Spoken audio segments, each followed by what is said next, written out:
moving on from that, I wanted to talk about the thigh plugs, that's right. So the thigh system, as you probably already know if you're watching this, but the thigh system is set up in such a way where you can reverse the position of these little removable pegs, and it allows you to hold the weapons and holster them properly. By default, they sort of stick out about that far. Wasn't a huge fan of that. The way I have my setup, I'm pretty prone to shelf dives when it comes to my figures, so I wanted to make sure that should this figure fall off, it ideally won't lose whatever is attached to this. So what I've gone ahead and done is gone in with this Dremel bit here at a slight angle, so that way I didn't nick the sides too much, and I've deepened this hole just a little bit. Now when you're doing this, especially this one, you're going to kick up a lot of particles and dust and whatnot, so I personally would suggest a nice pair of these if you can get them, and one of these, which you should all already have.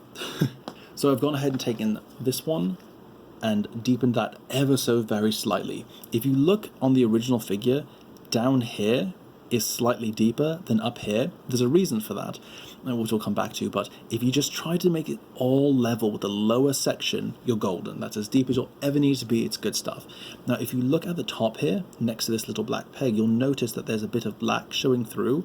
That is actually this joint right in here. It's a harder plastic, which comes in handy in a moment. You'll see why. So this is engineered in such a way where this joint comes low enough to interfere with deepening that to an extent. If you want, you could heat this up, pop that off, just have the hard joint left, or take the whole thing off if you'd like, and go in to where this bottom is, and you could sand that down or grind that down, and it would give you more room to go deeper with this if that's how you want to do it. But and however, leaving that there and then going in just a little bit deeper and sort of digging out these slight little ramps on either side to expose more of that lets you do something that in my opinion is much better.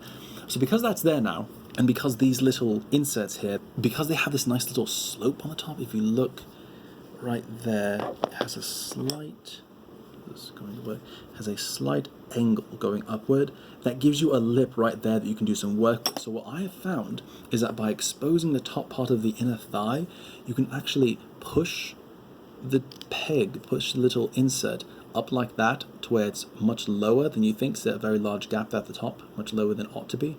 How much of a gap there is between the top of the hole and the actual insert itself. You can push them up against that and then really just cram the bottom in. There we go. And you can see how it's bending a bit there. Well, that's all that tension from inserting it like that, keeping it in there nice and tight. So much so, in fact, that by default, if you were to just leave it in as it normally should be, like so, and then attempt to, say, hold the figure up, it just comes right out. However, with this, I'm going to even go ahead and put the Mattel gun on here to demonstrate how important this is. Watch this not work on camera for the first time, but ideally, if you get it in there nice and snug, it should be able to support the entire weight of the figure. So that helps to tighten that quite a bit. You could also do something like put some green stuff in there to decrease the tolerance that way. Whatever it is, you just want to essentially make this hole a little bit shorter this way. You could also go that way, but I prefer coming from the top because you have those nice angles on the top of the insert. All in all, essentially what that will do is just, again, lower that tolerance, which we just love doing here, don't we? We'll just lower that tolerance and allow it to be a much tighter fit. Also, as well, a thing that I've done, because the insert is now sitting slightly lower in the socket for itself, the peg will actually butt up against the back of that hole slightly. So I've gone and grabbed a drill bit that is just slightly, just the slightest slightly smaller. If you can see, that's smaller than the peg is itself. And what that's allowed me to do is deepen this hole just the tiniest bit. You don't need to go much. I've maybe gone about maybe that deep on it, not deep at all, maybe even half of that depth, to be honest. Very shallow, to give it just that little bit of room. But because the tolerance is so tight on that one, you can really feel it just, so about, usually go about that, but you can really feel it just click in, and it's beautiful. It's much more flush there, it looks much more seamless. It's a small thing that nobody else has ever noticed, but if you're anal retentive like me, then you'll enjoy that. Okay, last thing, easy thing, quick thing. So I've mixed up some green stuff, much in the same way that Tyler did, and used it to stuff the holes. I did attempt on a lot of these to recreate the rest of the missing sculpt, if you will. For example, continuing this line here, adding the extra little dimple and making sure that there's a sharp line on that side that matches the line just there. And then down here, trying to continue that sort of sculpt along the legs. But the biggest one, the most complicated one, if you will, because a lot of these you can sort of fudge it and it's not that big of a deal. But the most complicated one by far is this inner thigh bit. It's a complicated process, I guess, but an easy sculpt, if that makes sense, because it's just simple geometry. So when you originally, this whole section here is just a hole, like on that side, right there, just this nice hole, and you have the corner of this piece of sculpt missing, but you also have the mirrored section of this piece of sculpt missing. But the great thing about that is, if you can just mimic that corner first, then all you have to do is follow from this point to where that corner now will be when you mimic the geometry on this one, if I'm making sense. So all I personally did was I actually took this, I put some Vaseline on it, and just put the sculpt in there, and then pushed up to make a flat there, and then came at an angle, pushed sideways to make a flat there, and then pushed in and over, following that new flat line to emulate this, the mirror, if you will, of this. And that's what I've got here. It's not perfect, but with some paint it looked quite good.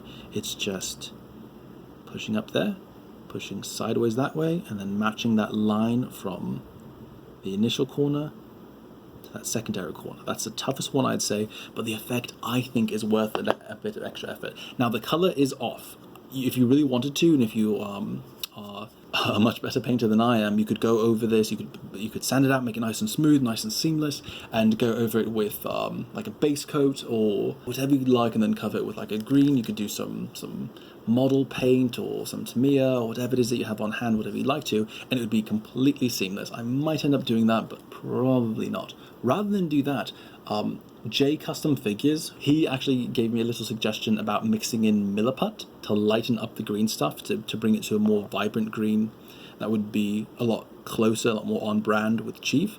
The exact proportions, you have to ask him. He's like the proprietor of the technique, from what I understand, so you've got to go to him if you really want to know just how to color match it just right. So I'm probably going to end up pulling all of these out and redoing the whole process, just because that sounds really cool if I can nail it just right. So we'll see about that. But that, I'm pretty sure, covers all the things I wanted to go over. Got the articulation in there, the differences with keeping that completely stressful, stress-inducing, unnecessary piece of plastic there, the plugs and the thighs, and I think that's about it. I'm going to say, truly, with maybe a nice wash and some fun painting, I am now genuinely completely satisfied with this figure. I have not liked a figure this much since this beautiful guy right here, with the customization that Unparalleled Universe taught us all to have. Truth be told, I'd say that's what inspired a lot of these tutorials I'm doing now, just trying to share the little bit of articulation customizations that people can do with just a Dremel or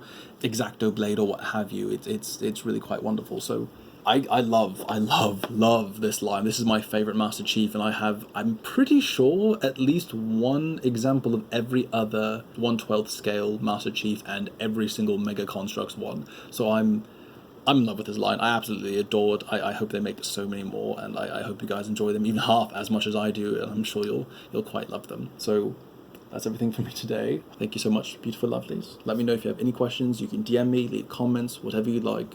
Cheers.